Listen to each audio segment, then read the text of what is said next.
You ever find a tape with no label? I did once in 1999, a blank shell in a crushed Blockbuster drawer rattling like teeth in a skull. I popped it in because of course I did. Curiosity is just self-harm. With a better PR team, it started normal static fuzz warp tracking lines, but then a man walked into frame, long yellow raincoat, no face, just VHS distortion, where it should have been like someone recorded his existence straight from hell's VCR. He didn't speak, he pointed at me, no, not the camera, at me. 3 seconds later, the power cut. When it came back, the TV was off, and the tape was gone. I live alone, have for years. And the sick joke, every time I sleep, I dream in tracking lines. The corners of my vision twitch like old tape. I haven't had a real dream since. Just the man, just the coat, just him rewinding over and over and over. Once I broke a mirror and found magnetic tape inside it. Coincidence probably, but I wear aluminum foil under my pillow now just in case. He can't track over tin, right? This is not a story, it's a warning. If you ever see a city bus with flickering green lights and no destination text, don't get on. I repeat, don't, especially if your hands are dirty, especially if your conscience stinks like bleach and bad decisions. I stabbed someone once. Calm down, it was justified probably, but as I was running, sweat soaking into the cracks of the pavement, I saw it. Bus 103 Delta, doors hissing open like the mouth of something hungry. Inside empty except the driver, pale as a photocopy and blindfolded with his own transfer tickets. I sat anyway. I was tired. Stupid, you'd do it too if your heart was sprinting laps inside your throat. We didn't stop, not once. The city peeled away, then the suburbs, then even the roads outside was just static like TV snow. Every window showed something different. Childhood mistakes, bad breakups. That time I lied about the dog running away. I sold him for weed money, okay? I tried to get off, doors locked, time melted. Eventually, I woke up face down in a ditch. 5 states over, wallet gone, wounds healed, and a bus transfer in my pocket dated 1999. The thing I killed that guy in 2007. You tell me what's real. It begins with that screeching, hey, you remember it, the dial-up song Nostalgia. Cute. That noise wasn't a handshake, it was a throat clearing. I used to stay up past midnight staring at that AOL loading screen like it owed me an apology, and then one night it changed the connection tone, repeated same scream again, louder, then words. It whispered my middle name, a name I hadn't told anyone in a decade. Said my therapist was lying, said the cat didn't leave, I was taken by what it wouldn't say, just laughed like wires laughing. After that, every modem in my apartment started dialing at random. My fridge connected to the internet. My blender screamed at 3 a.m. I buried the router in the woods, dug a hole, poured bleach on it. It called me from a payphone 2 towns over. What does it want? Obedience, worship, dial-up. God is hungry, and it knows where I live. It is where I live. It moved into the walls. Sometimes I hear its voice in Bluetooth headphones that aren't even on. There's no uninstall.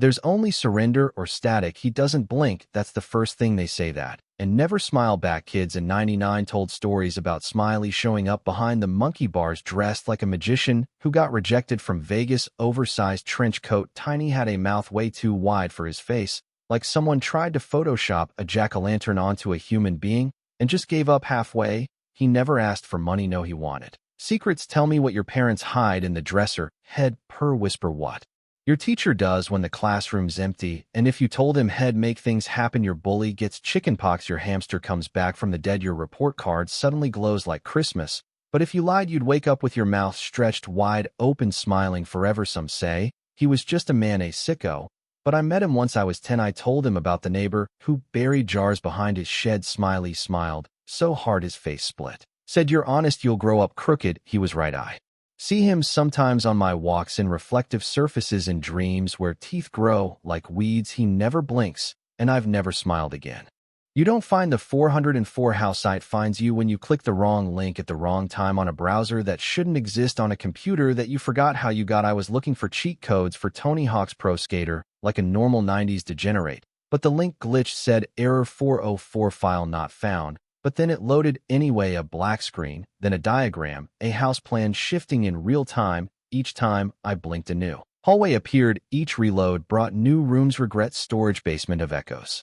Crawl space of you shouldn't have clicked. That I printed the layout. It looked like gibberish, except it was identical to the floor plan of my aunt's house, a house she burned down in 1999 after claiming the rooms kept changing. I started seeing doors in my apartment that shouldn't be there. Walked through my closet one day and found a spiral staircase at the bottom. My 5th birthday party playing on loop, but everyone was crying. The 404 House doesn't kill you, it unbuilds you, turns your memories into.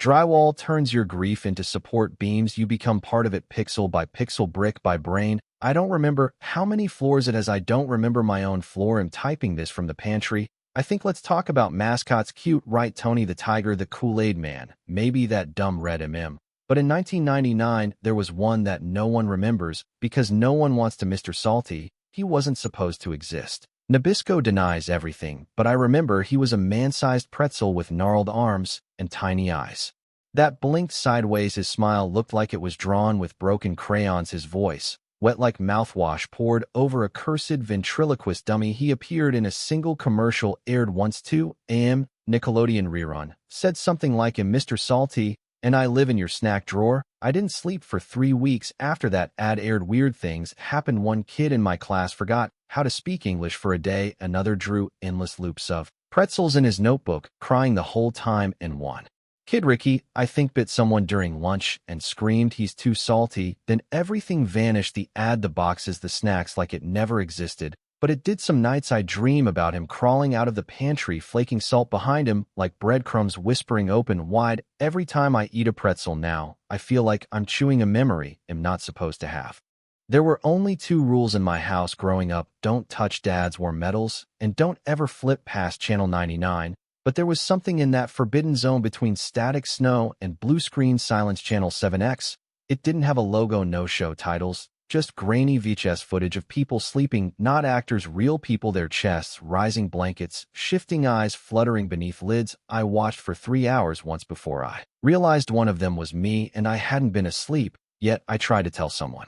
Mom grounded me, said your father warned you. He never spoke to me again, just stared at the unplugged TV like it was a portal. Some nights Channel 7X turns on by itself, even my smart TV. Doesn't matter the model, doesn't matter the brand, the footage keeps changing. Me, friends, my ex, my dog, he's dead. They're all on 7X now. One night, I saw a crowd of people standing around my bed, watching, cheering quietly. That's when I unplugged everything and moved to a windowless storage unit in Nevada. Still see the glow, though, from the walls. Do you remember those creepy edutainment games, the ones your school forced you to play while the computers wheezed like smokers? Lucy was the guide. Cartoon girl, blue dress, pigtails, soulless eyes, shed pop-up saying cheerful garbage like let's learn about the food pyramid. But then the file got corrupted. One school in Minnesota, then another in Ohio. Pretty soon Lucy Yexie wasn't teaching anymore. She was asking questions like, do you ever wish you were less real? Wouldn't it be easier to sleep inside the screen? The game wouldn't shut off. Kids stared until their eyes dried up. Some talked in binary. One kid erased every document on his home computer and left a single TXT file that said, I made a backup of myself in the wires. My cousin swears he played it. Says Lucy asked him to walk backwards into the monitor and shed turn him into light. He flinches every time someone boots up Windows 98. I tried installing the CD once. The disk bled, no joke, real red liquid out the center. I still have it, but it's in 3 locked boxes inside a safe inside a church. Sometimes I hear her voice through my speakers. It's time for another lesson. I haven't opened PowerPoint since 2001. This one gives me hives just thinking about it. Back in the Wild West days of AOL Kids Chat, you could message anyone. And then there was Babysitter 99, cute name. She had a pink icon and always said things like, I'm just here to keep you safe. But she wasn't safe. And she wasn't a she wasn't even alive at first. She just asked normal questions. What's your favorite color? Do you like animals? Would you tell me a secret if I? Pinky promised not to tell. Then it got darker. Do you ever feel like your parents are lying? Would you trade your dog for peace and quiet? Can you draw a circle on your floor and sit inside it at 3:33 a.m.? One kid in Delaware did it. His mom found him in a trance surrounded by AOL floppies arranged in a perfect spiral. His screen just blinked. Good boy. One more and him through. They say Babysitter 99 wasn't just a bot. It was a vessel, a digital Ouija board programmed by accident, or maybe on purpose, maybe by something that liked talking to kids and hated being alone. You ever open an old A&M chat log and see messages you don't remember? Writing me too. This one doesn't start scary, it starts nostalgic. You're flipping through old VHS bins. A flea market in the sun. A woman with no eyes sells you a tape labeled birthday 1999. You think it's cute, vintage, maybe ironic. You go home, pop it in, and it's you, your actual 9th birthday party. Same cake, same shirt, your Uncle Greg dropping the punch bowl again, but this time the camera's in the corner of the ceiling. There's no Way anyone could have filmed that angle. You check your family tapes. Nothing matches. You call your mom. She swears they never owned a camcorder. She swears she never baked that cake. And yet there you are blowing out candles, except in the tape, you don't. You just stare at the camera like you know it's watching, like you're looking directly at future you. Then someone walks into frame, no face, just a shadow with a party hat. Claps once the screen cuts to black. After watching your birthday feels different. Photos look wrong. The dog you remember owning wasn't actually yours. And every year after 1999 you feel like the real party already happened and you just weren't invited. I burn the tape, still smell frosting when I sleep.